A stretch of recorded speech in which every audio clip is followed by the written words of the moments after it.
This is America's Great Southwest, a vast landscape with a long history of peoples who've inhabited its canyons and plateaus.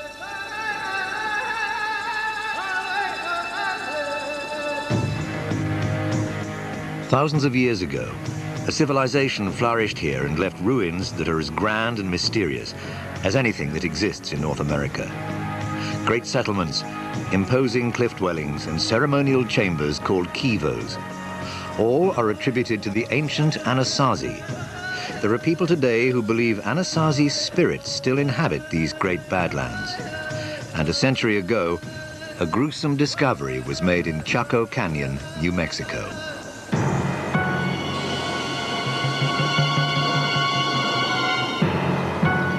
"14 skeletons were found in a mass grave. They might have been murdered, or they might have been the victims of human sacrifice. Their fate was sealed in the American West centuries prior to the arrival of any of its familiar peoples, before even the Navajo or Hopi tribes of Native Americans, at the dawn of civilization."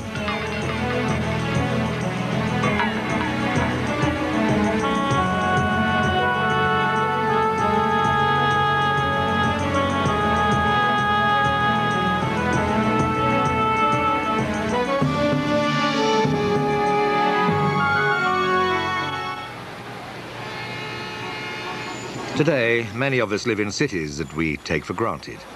An urban way of life, rational, practical, bustling.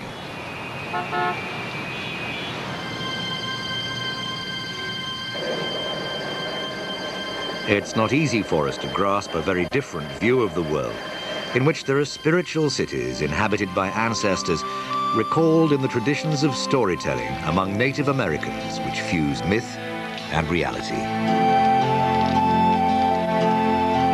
The stories may be of imaginary scenes, or they might lead us to forgotten places that did once exist.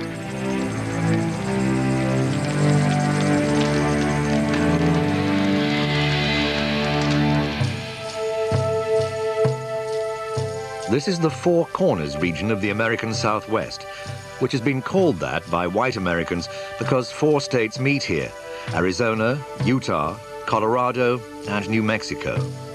But to the native people, this is the land of the Anasazi, the ancient ones. They're long gone, but it's said their spirits are still a powerful presence here.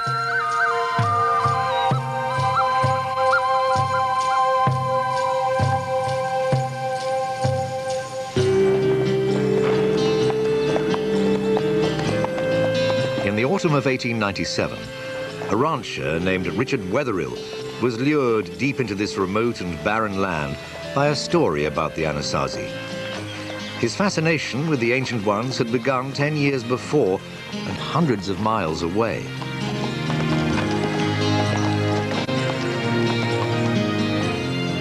Looking for cattle which had strayed from a grazing herd, he'd made a staggering find. The ancient cliff dwellings at Mache Verde in Colorado. These spectacular buildings and the artifacts found here were tangible evidence of a highly accomplished civilization which had simply disappeared. Later, Wetherill found similar sites in Utah and Arizona, but all these places were, so the legend said, dwarfed by something far more spectacular.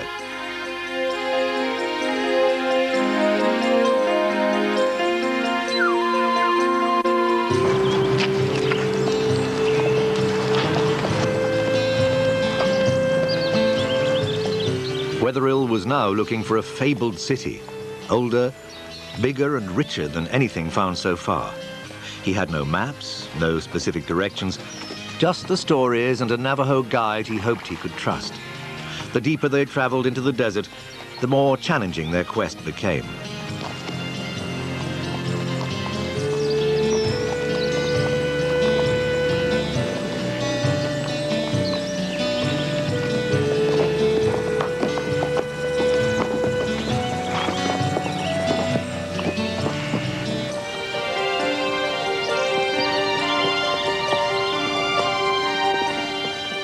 It seemed quite impossible that these parched badlands could sustain a great city, but Wetherill persevered. On an autumn afternoon in October 1897, he and his guide discovered a deep canyon, and there was the lost city of the legends. It was a fantastic find.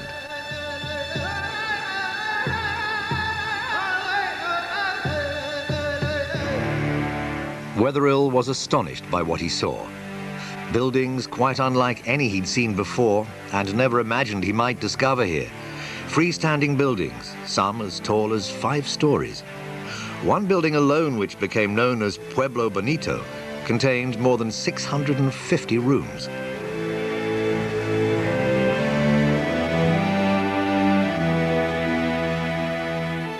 "200 yards wide, but 15 miles long, Chaco Canyon is the site of a dozen massive complexes. They include over 300 enormous, perfectly round pits, the purpose of which could only be guessed at.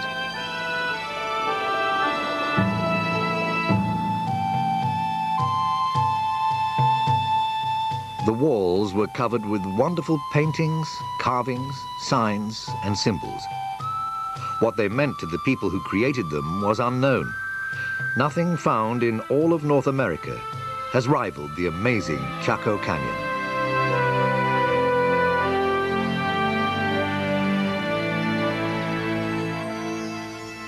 Wetherill and the archaeologists who followed him were astounded and entranced by the pottery they found, the weapons, tools, jewelry, artifacts of every kind. They're abundant, and each is a work of art. The Chacoan people clearly created one of the great cultures of the ancient Americas. They had a diverse society, many specializations such as pottery and basket weaving, ritual specialists. We already know enough about these people to know that one of the special things about the Chacoan phenomenon is that they created a brilliant civilization of art and all the things that go with it.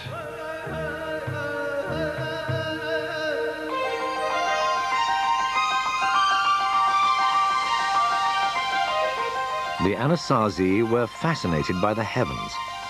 They were sophisticated watchers of the sky.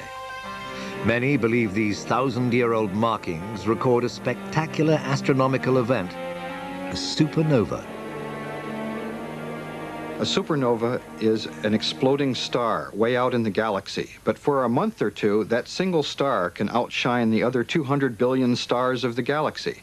And there's evidence from Chinese and Japanese records that on July 4th, 1054, a spectacular new star appeared.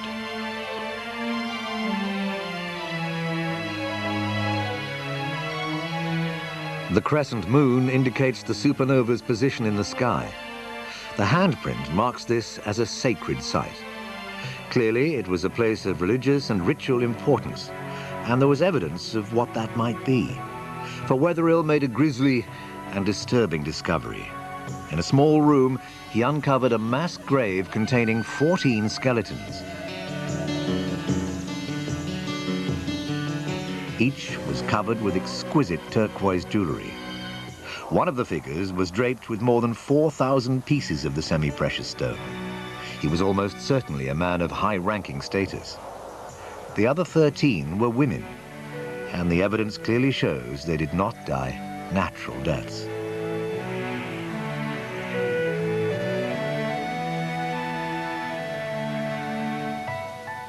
Wetherill's wife, Marietta, who visited the site, speculated about these deaths and their meaning.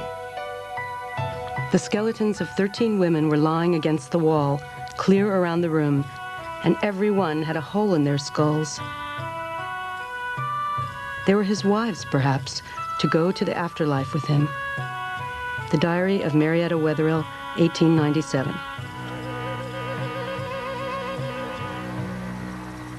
There are other burial sites in Chaco Canyon, but none like this one. An even larger question baffled Wetherill.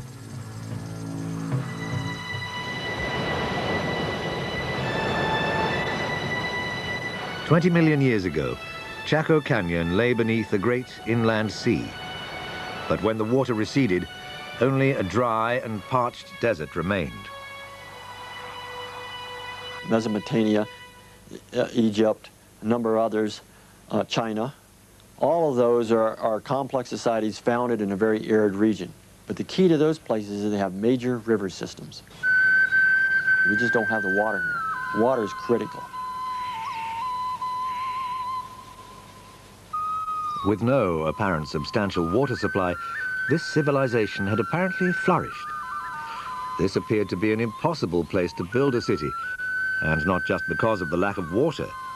The canyon walls provided the stone for the buildings, but there were a great many timbers used too.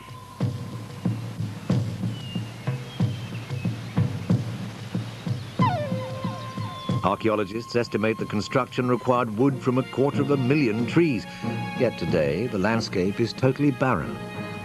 Samples taken from the beams indicate that the trees were not local. Many came from as far as 50 miles away.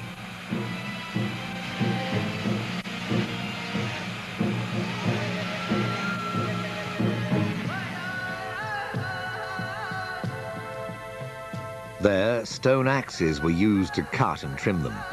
The Chaco people didn't have horses or oxen or carts with wheels, so here was another puzzle. They must have had some means of transporting timber long distances. Archaeologists have calculated that the Anasazi were here from about 900 to 1250 AD.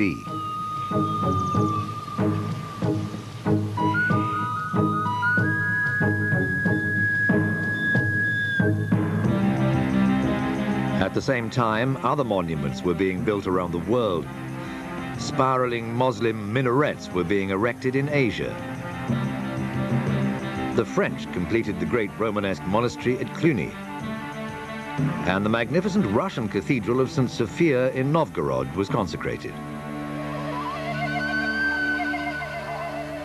All who visited Chaco Canyon, Wetherill, the modern discoverer, and those who followed, have been greatly moved by the ruins of the civilization that lived here, and many have sensed it's a place haunted by those who must have been forced to abandon it because a calamity of some kind had overwhelmed them. A clue to what that disaster was is to be found in a secret ceremony of the Native Americans, which they've only once revealed to a photographer. A ceremony in which they dance with venomous snakes.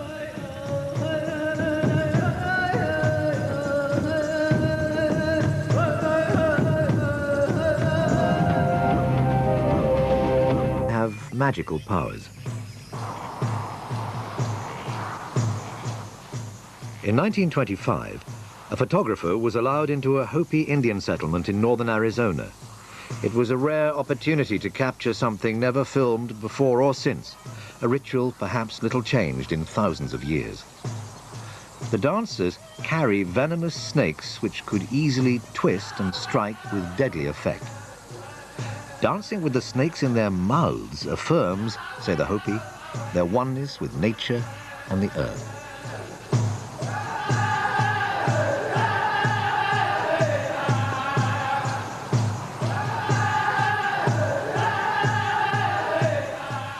A line of dancers represents antelope, whose galloping feet produce a sound like thunder when heard racing across the landscape.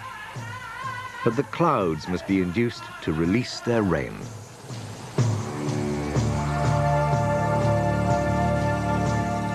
Because snakes spend their lives so close to the earth, they and they alone have the power to draw down the rain.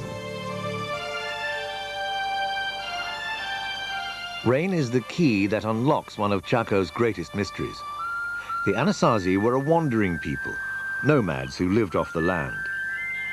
Then, 1,000 years ago, they stopped wandering and were able to start building, here in this parched and barren place.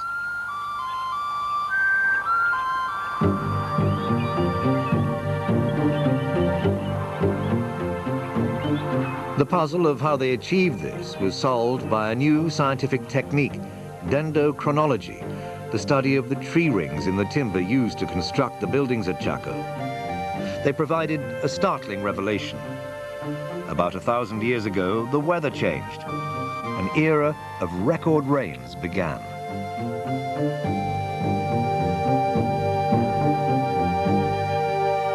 That wet period in the 900s allowed things to happen for these folks. And it could have been, given the psyche of human populations, maybe it was wet enough, and maybe for the first time they saw surpluses that they had never imagined before.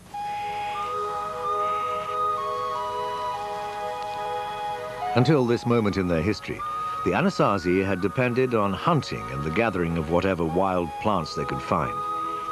Now they could be farmers. They could grow corn, squash, beans, a dependable and abundant food supply. The ancient people of Chaco Canyon began to build an irrigation system to capture and control a water supply. Their tools were primitive, but they built monumentally.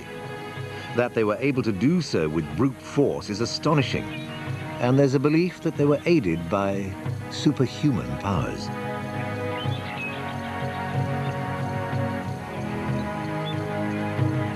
One of the things that my grandma used to tell me in accomplishing major tasks is that a community has to be whole. Everything was done for the betterment of the community. They put their heart and soul into these projects. I feel that there was a lot of the spirits and the guidance from a higher being. There was such a high level of spirituality in Chaco at the time. It's really not difficult for me to believe that a lot of that had to do with the preciseness of these structures and their concept of time frame, that if it took a year to build a structure, then that's what it took. The Anasazi left no written records, only the haunted ruins, cryptic imagery, and tales told by the old to the young. No more than relics and rumors.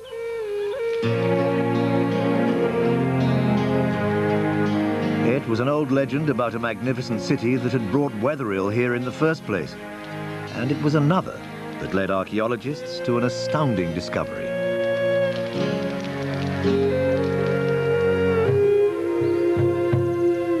It was said that the ancient ones had an immense road system. Archaeologists found nothing more than short, narrow paths. It looked like a story exaggerated in the telling. Then, scientists began to use sophisticated new techniques of aerial observation to see beneath the surface of the landscape. A vast network of roads long obscured by sand and silt suddenly appeared. We know that the canyon itself was the heart of a world that stretched out towards the four quarters, with long, straight ceremonial roadways that run out to so-called Chaco outliers, 30 or 40 miles away in many cases. These roads were very wide, some 40 feet across, as broad as a modern city street. Some were carved into the sheer vertical cliffs of the canyon. As excavations proceeded, archaeologists began to wonder what kind of a city this was. For the number of buildings, there appeared to be very few people buried here. Only about 700 skeletons have been discovered, most of them inside the smaller houses.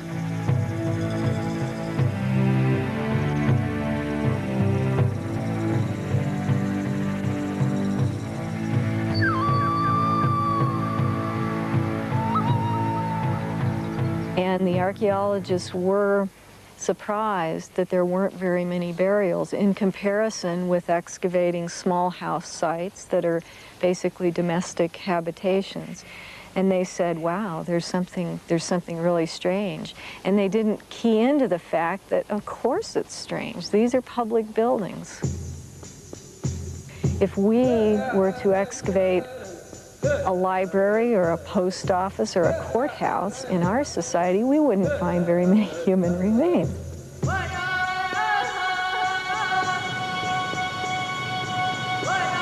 Other clues to the mystery of these buildings may lay buried just outside the canyon.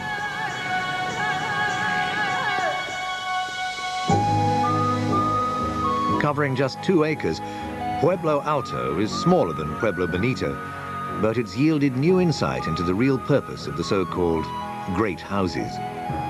As so often happens at archaeological sites, the rubbish heap proved to be a valuable record.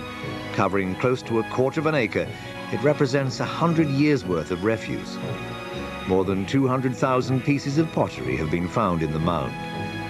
Smaller shards indicate that there may have once been as many as 1 million pottery pieces. The vast number of pots far exceeds the needs of the estimated population. A clue to why this might be was suggested by the fact that the layers of rubbish vary in depth at different eras.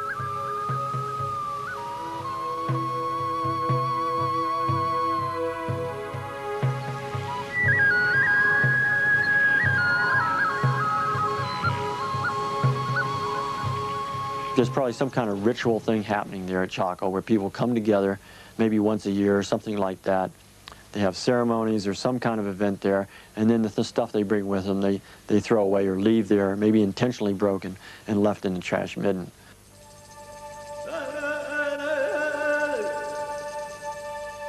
We may never know what really took place here, but many scholars believe that it was a spiritual center where worship and ritual were the dominant activities.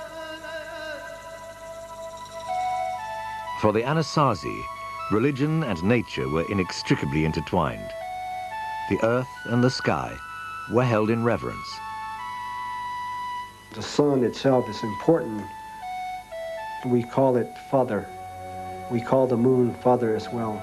We call Earth Mother, and they're like the parents of the people that occupy Chaco Canyon. When people move around a lot, as these people originally did, and are nomads, they look at the nighttime sky. It's the one consistent element of their world as they move. But when people settle down, as these people did, now you can watch the daytime sky and you understand very quickly that cycle of the sun, which creates for you a yearly arena in which to play out your life. So that you can predict when to plant, you can predict when the light is going to almost leave the world and when it's going to return, so that you know everything is unfolding as it's supposed to.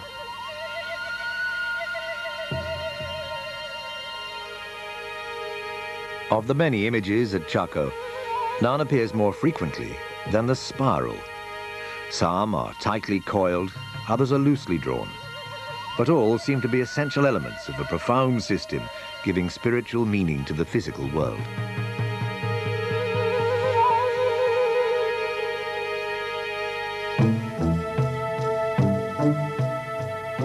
The spiral, etched into the magnificent Fajara butte, is part of an ingenious mechanism for tracking the movement of the sun. It's placed between 3 enormous stone slabs. Every year, at the summer solstice, the longest day of the year, the shaft of light begins to crawl across the spiral at sunrise. Then, around noon, it happens.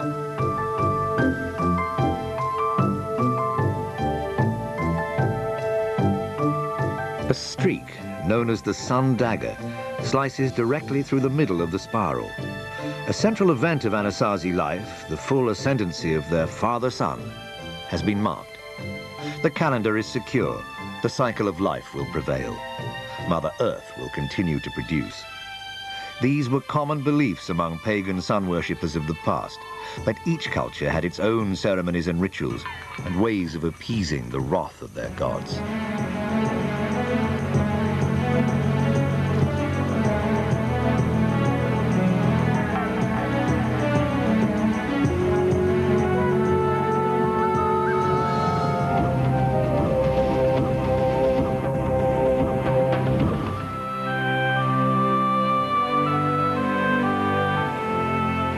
To the uninitiated, many of the structures here look forbidding, and none more so than the underground chambers called kivas, which appear vast and threatening. But for those who worshipped here, it was a place to communicate with the sky. In Anasazi architecture, at Chaco Canyon, for example, many of the great kivas particularly reflect their knowledge of astronomy. And we think the circular shape reflects the view of the heavens as almost the bowl of the night sky. We also think that certain windows existed to let the sunlight in the mornings and in the evenings and shine on the wall and produce a kind of a dance or pattern that they can interpret and monitor the annual cycle.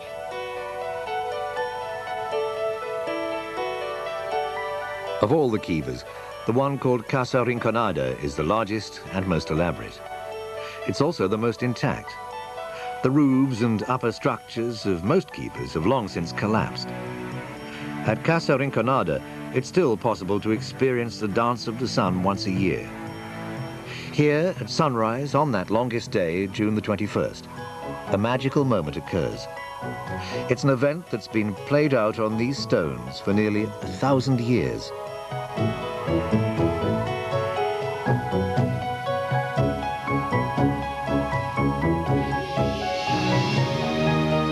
The dawn light pierces the kiva through a small window at the top, casting a golden rectangle on the wall opposite. Slowly, the shaft of light crawls along the stony face to illuminate one niche that receives no light at any other time of the year. You can imagine the darkened interior of this enclosed underground kiva, like a great silo, and the priests and other people waiting in the darkness for the dawn and the light of the midsummer sun shining through the window and illumining a niche that probably contains some image. I think we'll never know what it was. The kiva is a place of living wonder to many people. For park ranger G.B. Cornucopia, this is the essence of the spirit of Chaco. You feel like you're hearing the echoes of something that's real important and that connects you in to an event that you have felt insulated from previous to that, that you feel like it's something that you know about conceptually, but suddenly now your whole body and everything is a part of it, and you see it, you feel it, you hear it, and it's a wonderful experience.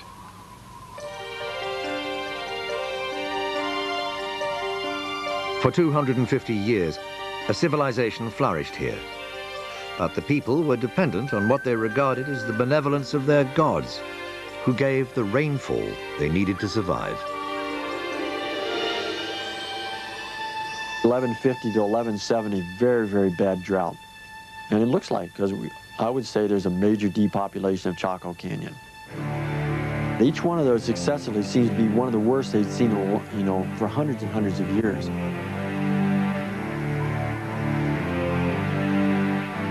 The great era of rain which had made possible the building of Chaco gradually abated and then gave way to a relentless drought. For the people who lived here, the disappearance of the rain had a religious message.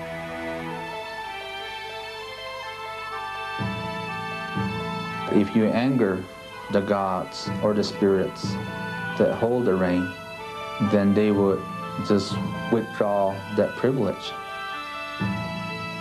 We're told that if we go into a ceremony, if we go into an activity without our whole mind, body, and soul, then our prayers might not be answered.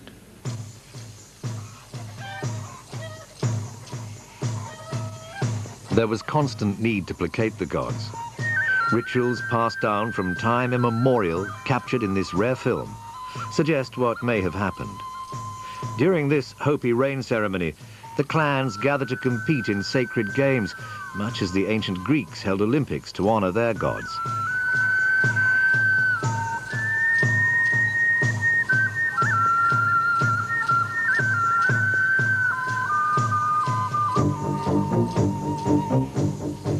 Members of the snake and antelope clans raced barefoot across the desert and up the mesa. When they'd finished the grueling race, the winner was rewarded for his struggle with a jar of water. It began as a holy rite, but as the years passed, the people of Chaco perhaps developed too great a pride in winning. If so, they might have lost regard for their spirit world.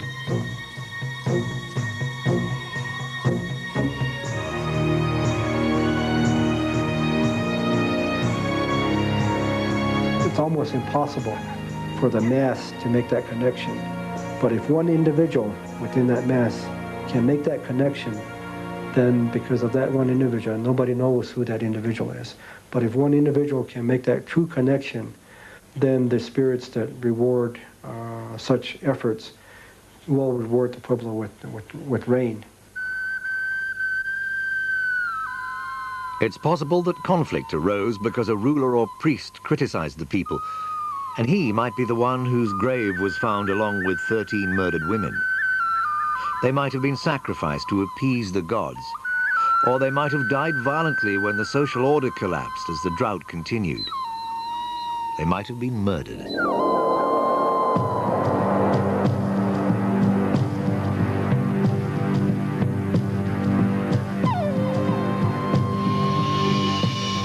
We know that some of the burials in the great houses, some of the people appear to have been killed, whether ritually or otherwise. They have their skulls are smashed and they have broken legs. The precise sequence of events is lost, but it is certain that the rains failed, the crops withered, and slowly over time, the people left Chaco Canyon. It could no longer sustain them. The Anasazi, the ancient ones, were forced to leave this great city.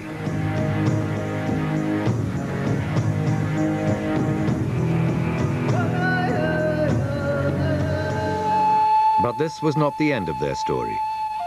To many Native Americans who live near Chaco Canyon, these images, called anthropomorphs, record the origins of the ancient ones, the Anasazi. But what do they actually symbolize? I've had Pueblo peoples tell me that when they see the anthropomorphs, for instance, they'll occasionally say, well, that's when we had tails. That's when we lived in the earlier worlds, and we were of a different form then. There are those who believe that the demise of Chaco was inevitable, that the city was just a stop on a long historical journey which their gods had mapped out for them, and that Chaco was not meant to last forever.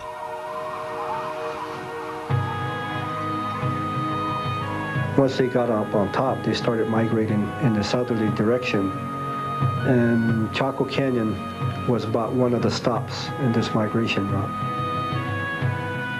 We are in a journey. We've been on a journey since our ancestors came up through the underworld. Our journey isn't built on just 100 years or 1,000 years. There's no time frame. I don't know where the journey is going to end.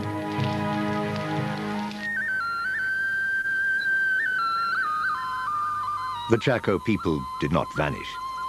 It's now generally agreed that the Hopi, the Zia, the Zuni, and the other Pueblo people are their direct descendants.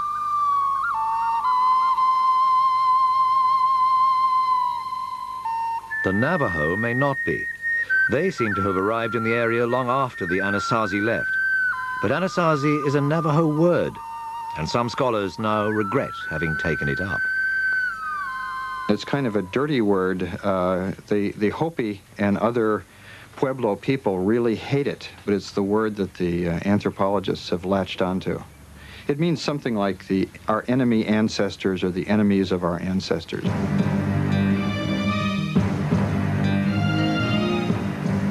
"400 years after the original inhabitants left Chaco, and well after the arrival of new tribes like the Navajo, an unfamiliar race of people arrived.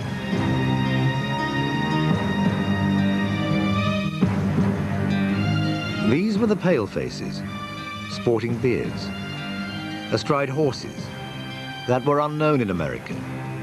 And these interlopers turned out to be a much greater threat than any of the dangers that had been faced before.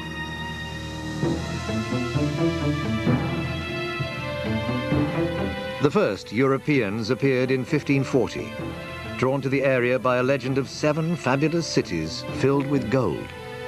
It might have been Chaco Canyon they'd heard of, in which case its fame was responsible in part for the downfall of the tribes. Along with their desire to plunder the riches of a new world was a mission to convert all pagans to Christianity by persuasion, or if necessary, by force.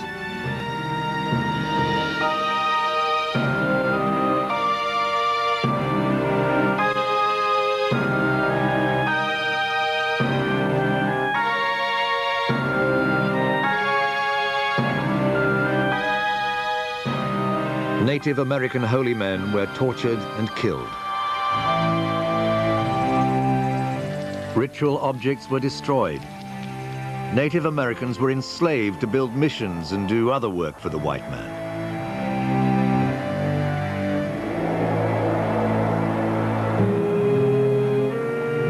Most damaging of all were the diseases the Europeans brought with them, to which the Native Americans had no immunity. Epidemics of viral illnesses such as smallpox devastated the defenseless peoples, and a series of plagues almost wiped them out. There were uprisings against the Europeans, but they all failed. The great migration of the Anasazi from north to south was stopped.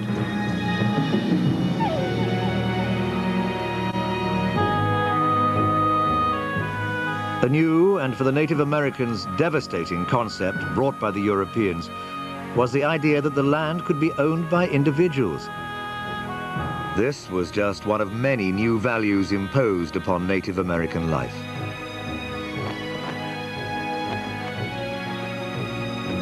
The people were ruthlessly suppressed.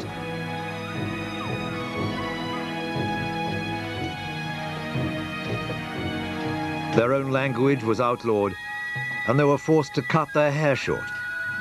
It seemed as though the old ways would be lost. Ties would be broken with the ancient ones. But there was Native American resistance, which took the form of rituals acted out in secret and the telling of their own legends.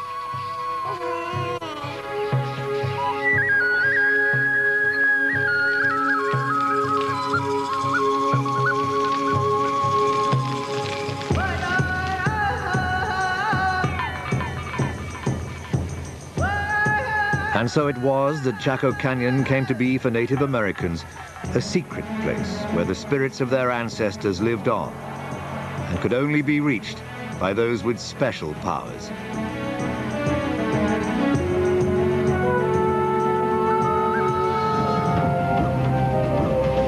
The pace of European life has long been governed by the mechanics of the clock, and a more venerable way of timekeeping by the sun and the stars has been forgotten in the modern world.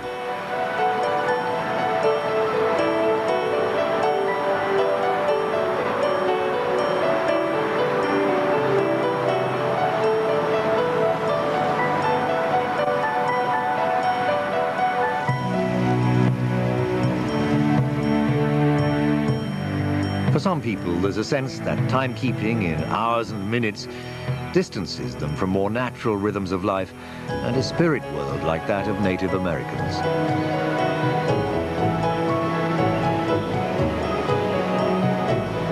If you're going to go hunting, you have hunting spirits.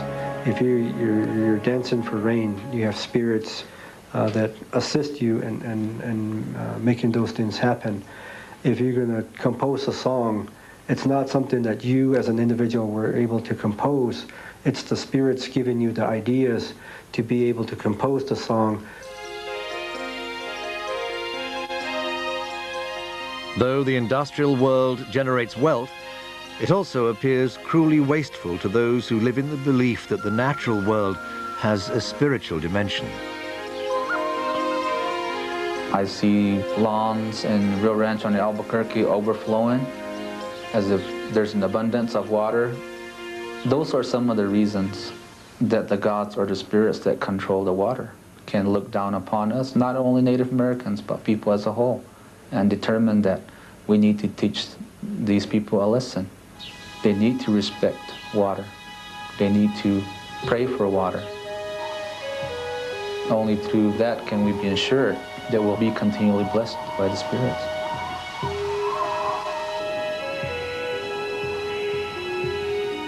For those who value above all the spiritual dimension, Chaco Canyon has become a special place. Maybe the person feels that they're lost in this world. If they go to Chaco with the understanding and the hopes that they can find their identity or find their direction, if they go in body, spirit, mind, and soul, they'll be able to probably get that guidance without anybody having to speak to that person.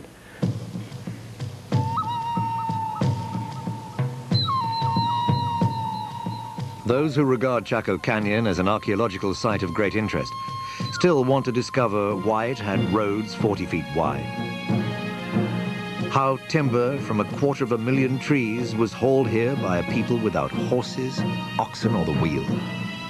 They want to understand why 13 women were apparently sacrificial victims, and the reason there's evidence of violence in an otherwise peaceful world. To answer such questions inevitably involves exhuming the dead and violating sites which, for the Native Americans, remain sacred.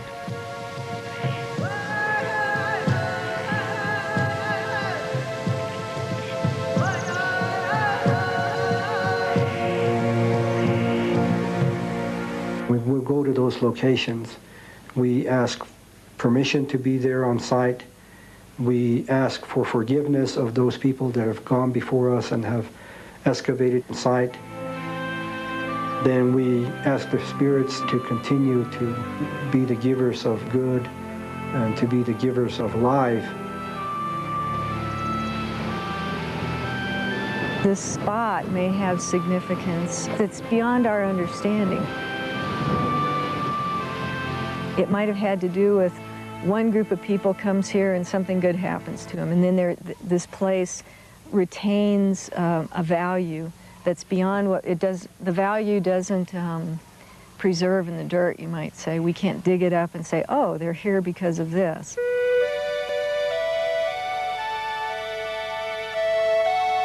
The conflict between those who consider Chaco Canyon to be a fascinating archaeological site holding clues to a lost culture and those who regard it as sacred has been joined. I feel that it's disrespectful to just allow anybody to enter Casa Rinconada at any time.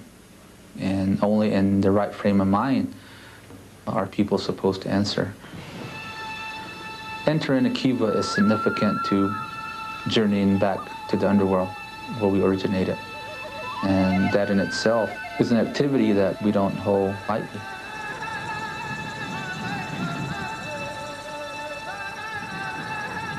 These Native Americans believed they were born deep inside the earth. In time, they came to the surface, took human form, and began a long migration southwards. Chaco Canyon and its civilization were only a stop on a much longer journey, which was halted by the arrival of Europeans. But it will be only a temporary delay.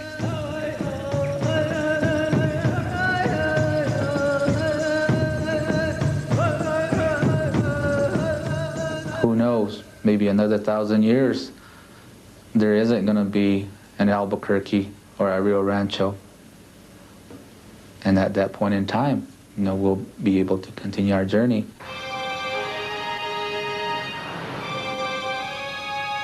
The ruins of Chaco Canyon and of all past civilizations which have faded away are testimony to the undoubted truth that no nation is immune to the forces of history, and in time will face decline and fall.